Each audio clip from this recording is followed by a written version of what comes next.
Damos a palavra a Luís Ramos, System Engineer da Cisco, com uma apresentação sobre a simplicidade, visibilidade e eficiência com uma plataforma de segurança integrada. Ora, bom dia a todos. Eu na verdade, confesso que quando, decidi pôr este título na apresentação, pensava que tivesse meia hora ou mais para falar. Realmente o título é um bocadinho grande. Bom, antes de mais, muito bom dia a todos. Para quem não me conhece, eu sou o Luís Ramos, sou um especialista de cibersegurança aqui na Cisco e hoje gostava de falar de um tema que tem a ver com uma plataforma de segurança integrada e as mais-valias que a mesma tem. Isto porque nós cada vez mais estamos a ver várias organizações a consolidar o número de soluções que têm dentro de casa e, regra geral, isto é feito com um propósito que é melhorar os tempos de detecção e o tempo de respostas daquilo que são os ciberataques, não é? Como nós sabemos, nos últimos anos para cá temos vindo a sofrer grandes transformações. Aliás, basta olhar se calhar para a quantidade de novos acrónimos que surgem todos os dias, portanto é XDR, EDR, EPP, CM, ZTNA, Zero Trust, portanto é realmente uma panóplia muito grande de novas coisas que nós temos que aprender e isto realmente significa que alguma coisa se está a passar. E basta olhar aqui para o novo normal, portanto aqui o trabalho híbrido, como os meus colegas estavam a falar na apresentação anterior, isto realmente, quando colocámos todas as pessoas a trabalhar a partir de casa, foram novos perímetros que tivemos a começar a proteger e nem sempre é fácil de um dia para o outro, ou mesmo inclusive hoje em dia, conseguir proteger algo que está fisicamente longe de nós, portanto, a partir da casa de cada um. Por outro lado, se olharmos também para as próprias aplicações e a infraestrutura, cada vez mais elas passam para ambientes cloud e multi-cloud, portanto, ambientes muito mais distribuídos. Outra coisa que foi falada também aqui anteriormente tem a ver com os device IoT, cada vez mais coisas entram dentro da nossa organização, como é que temos visibilidade sobre as mesmas, como é que conseguimos segmentar as mesmas para garantir que, infraestruturas mais críticas não conseguem, aceder a sistemas ou vice-versa que não deveriam em primeiro lugar. Portanto, realmente estamos aqui numa fase de uma grande transformação.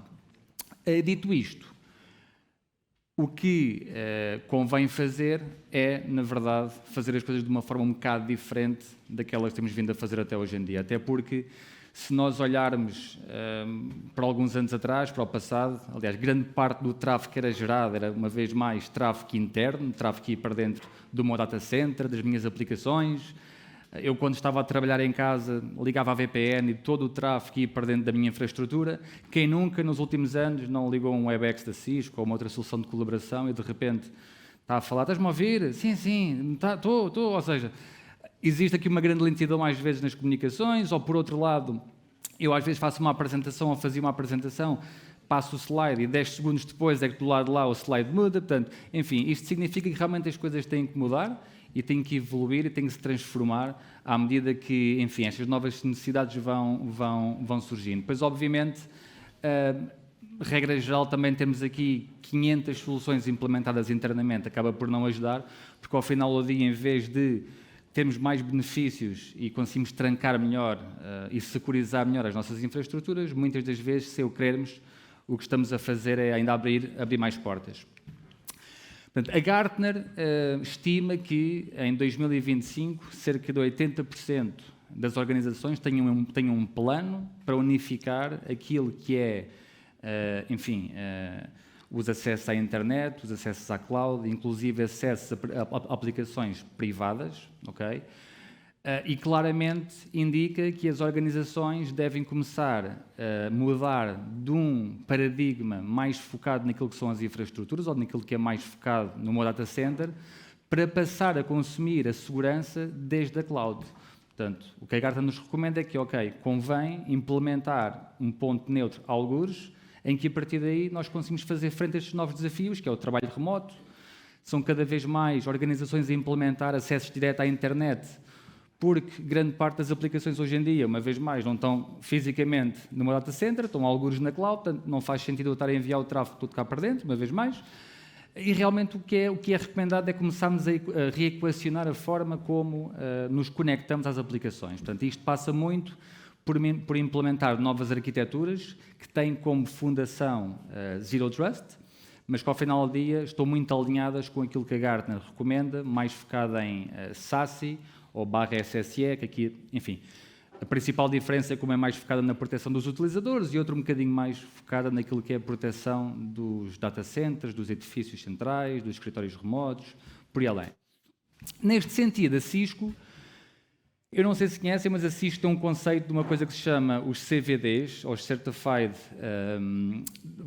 Validated Designs, ou seja, na prática são anos que a Cisco investiu a desenvolver arquiteturas de referências, os tais CVDs. Se não conhecem, eu acho que é importante terem conhecimento deste tipo de arquiteturas e na verdade, isto é uma arquitetura um bocadinho mais alto nível, mas que está muito alinhada com aquilo que a Gartner recomenda ou estima que vai acontecer no futuro, não é? Portanto, e este primeiro use case é muito focado, então, na securização dos utilizadores, em que tem ali um computador do lado esquerdo, mas isto representa o utilizador quando está a trabalhar fora da rede corporativa, e, regra geral, nós temos aqui dois caminhos. Portanto, o caminho de baixo é um bocadinho mais tradicional, existe uma VPN, eu ligo à VPN, vou para dentro da minha organização e a coisa não muda muito por aí.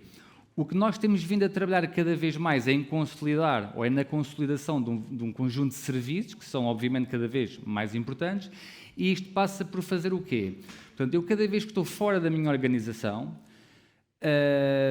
independentemente de ligar ou não ao VPN, porque, na verdade, eu posso-vos dar o exemplo da Cisco, que eu hoje em dia quase nunca ligo a VPN, portanto, eu acedo às aplicações e com fluxo quase igual ao que está aqui, porque nós, naturalmente, usamos essas soluções.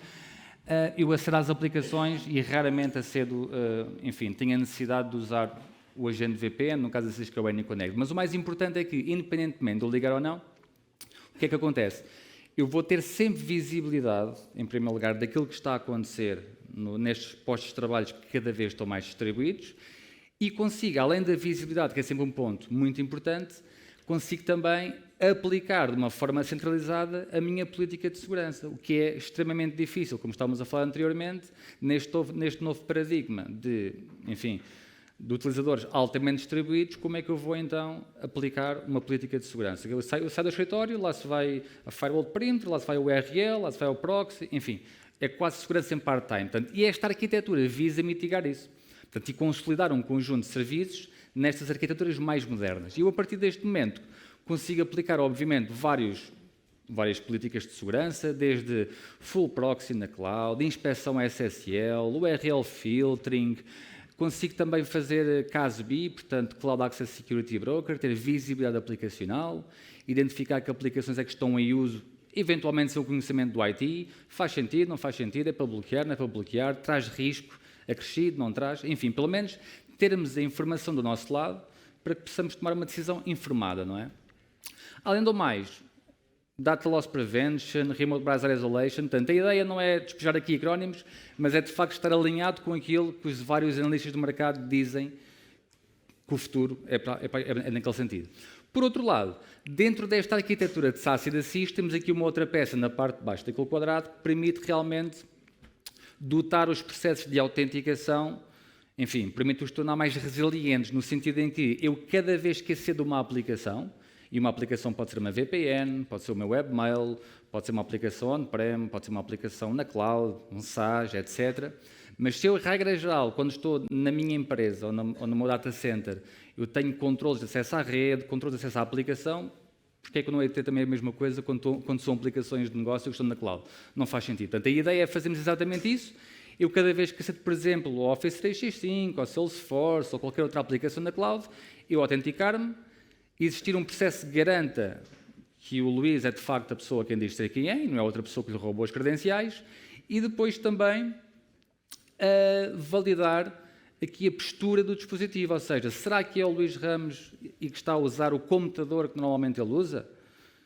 Portanto, e há aqui outras inovações que nós temos vindo a introduzir que passa muito no sentido do Continuous Trusted Access, porque, regra geral, grande parte das soluções focam-se na securização ou na proteção no pré-login, ou seja, eu até fazer login, pede-me MFA, vê onde é que eu estou via geolocalização, enfim, implica-me aqui um conjunto de controlos e bem, algo granulares e detalhados.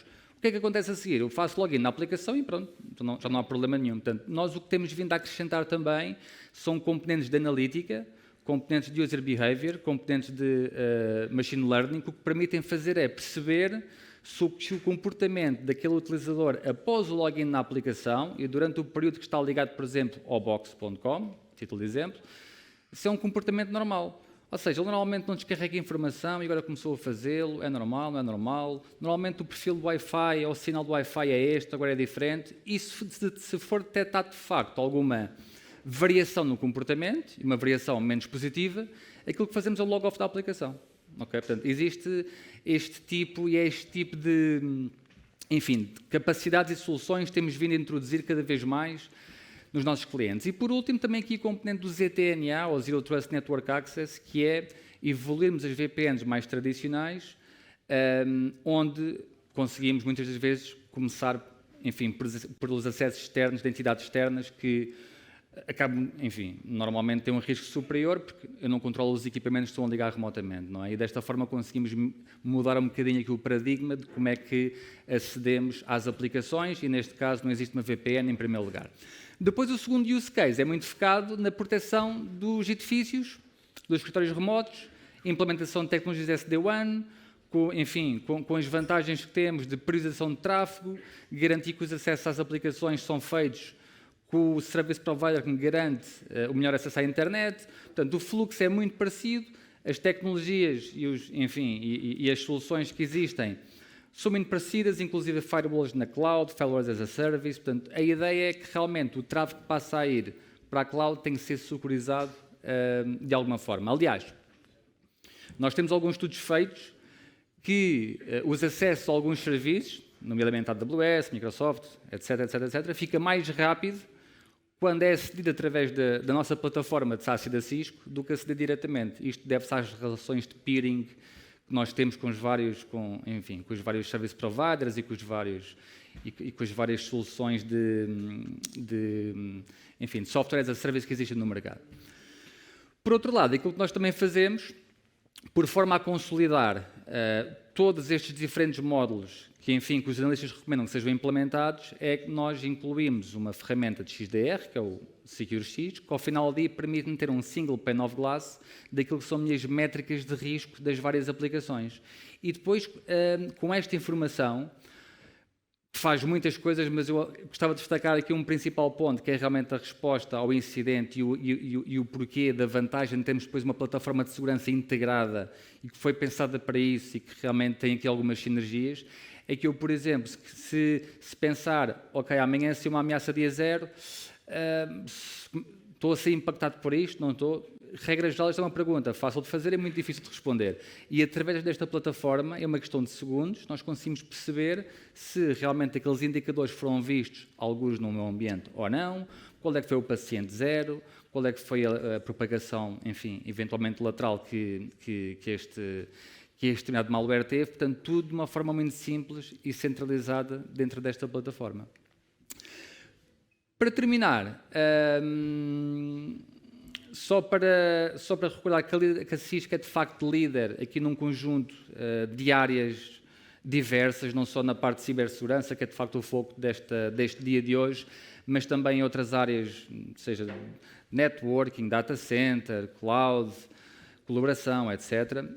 Hoje ainda somos mais de 1000 pessoas cá em Portugal, portanto contem connosco para ser os vossos parceiros. Nós vamos continuar cá durante o resto do dia.